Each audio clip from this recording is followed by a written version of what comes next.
সামনের ভট্টাচার্য বাড়ির গিন্নি তার নাতনি রাকাকে পাঠিয়েছেন।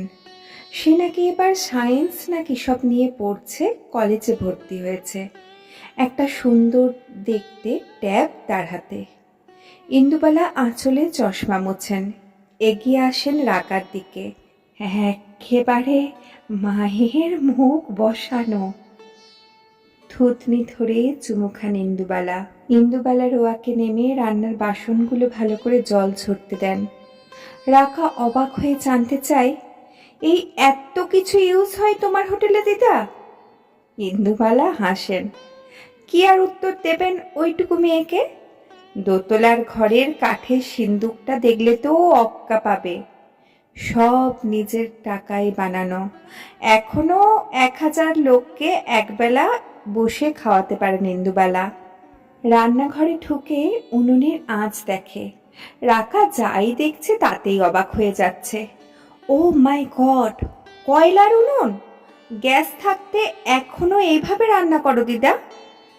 আমার কলেজের সবাইকে বললে এক্ষুনি ছুটে আসবে, এমনকি আমাদের ম্যামও।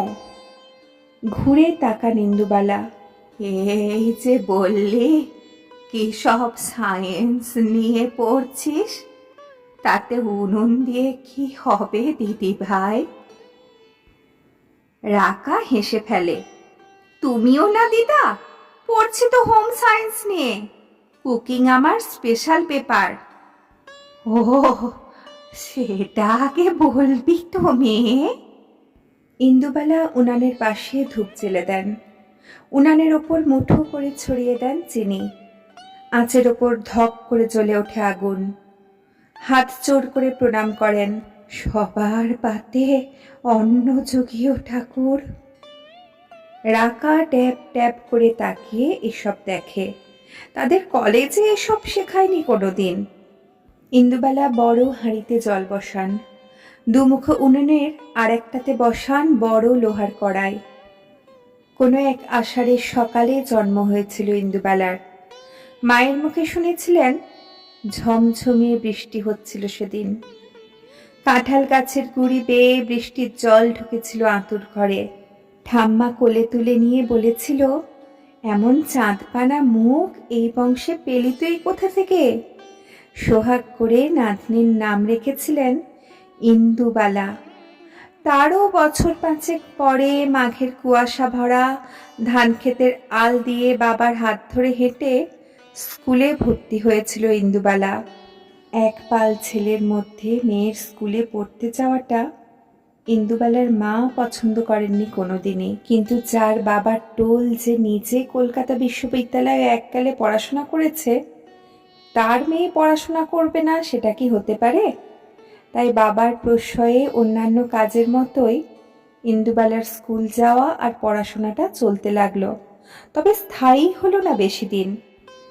কিছুটা মায়ের চিৎকার আর কিছুটা দেশ চারিপাশের পরিস্থিতির দ্রুত বদলে যাওয়া, যে কারণেই হোক, বাবা চিঠি লিখতে বসলেন তার বনগ্রামের কোনো এক বন্ধুকে।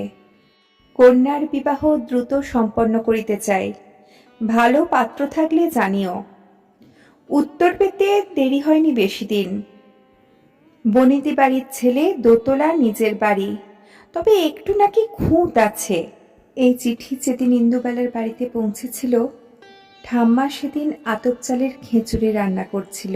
কলা পাতায় ঘিয়ের গন্ধ ওঠা খিচুড়ি খেতে বসে দোজ পড়ে শব্দটা প্রথম শুনেছিলেন ইন্দুবালা।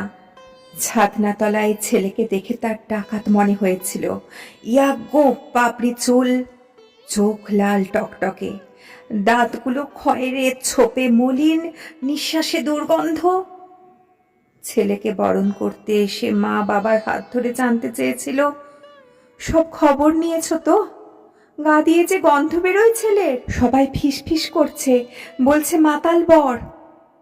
ততক্ষণে অনেকটা দেরি হয়ে গেছে। বাসর ঘরে কড়ি খেলা শুরু হয়ে গেছে। সেই যে এক ভরা বর্ষায় বিয়ে হয়ে ছেনুমিত্তির লেনের স্যাঁতস্যাঁতে বাড়িটায় ঢুকেছিলেন তিনি, তারপরে আর কোথাও যাওয়া হয়নি তার, একটি বারের জন্যও না। ঠাম্মাকে দেখে মাঝে মাঝে ছোট ইন্দুবালার রান্না করতে ইচ্ছা হতো। তাই বলে শ্বশুর বাড়িতে ঢুকে প্রথমেই তাকে রান্না করতে হবে, এমনকি নিজের বউ ভাতের রান্নাটাও। বর হিসাবে একটা লোককে পেয়েছিল বটে ইন্দুবালা। তাস পাশা জুয়া চিতপুরের যাত্রা কোনো কিছুই বাদ ছিল না তার।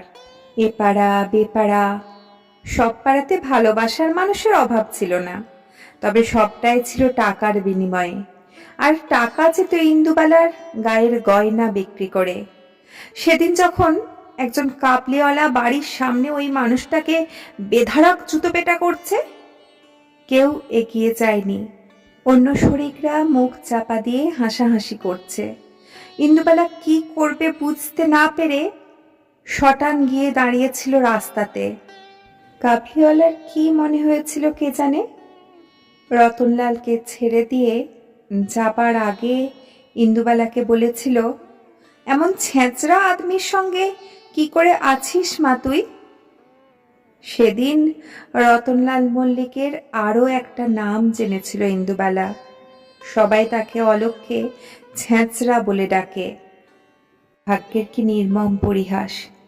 বিয়ের পরের দিনই শ্বশুরবাড়ির ছোট্ট বাগানে শাশুড়ি যখন ইন্দুবালাকে একা দাঁড় করিয়ে দিয়ে চলে গেলেন, ইন্দুবালা মাচা থেকে এক ঝুড়ি পুঁইশাক তুলে এনেছিল।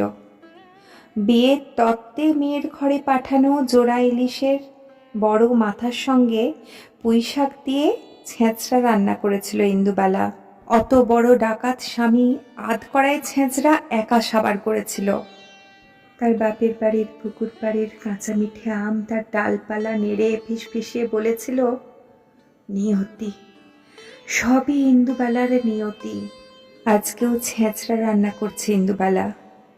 ডুমো করে কুমড়োগুলো কাটতে কাটতে মনে পড়ছে তার পুরনো দিনের কথা। এমন সময় বাড়ির বাইরে একটা গাড়ি এসে থামে। কেউ মা বলে ডেকে ওঠে তাকে। ইন্দুবালা ঘুরে তাকান। বড় ছেলে মেজ ছেলে তাদের বউদের নিয়ে এসেছে। যাক, বাবার মারা যাওয়া দিনটা তাহলে মনে আছে, যদিও মনে থাকার কথা নয়, ওরা তখন অনেক ছোট। ইন্দুবালা মনে করিয়ে রাখতেন সেই ছোটবেলা থেকেই, রক্তকে অস্বীকার করা মানে নিজেকে অস্বীকার করা। ছেলেরা এসেছে অবশ্য তারিখটাকে লক্ষ্য করেই, বাবাকে তাদের আর মনে নেই, কিন্তু এই বিশেষ দিনটাকে মনে থাকে। এই দিনে মা যে ছেঁচড়াটা রান্না করে তা যেন সারা বছর তাদের মুখে লেগে থাকে। আজকের রান্নার এপিসোডটা একটু অন্যভাবে করতে ইচ্ছা হলো। কেমন লাগলো জানাবেন। দেখা হবে পরের দিন আবার অন্য কোনো রেসিপি নিয়ে। ততক্ষণ সবাই সুস্থ থাকুন, ভালো থাকুন, সঙ্গে থাকুন।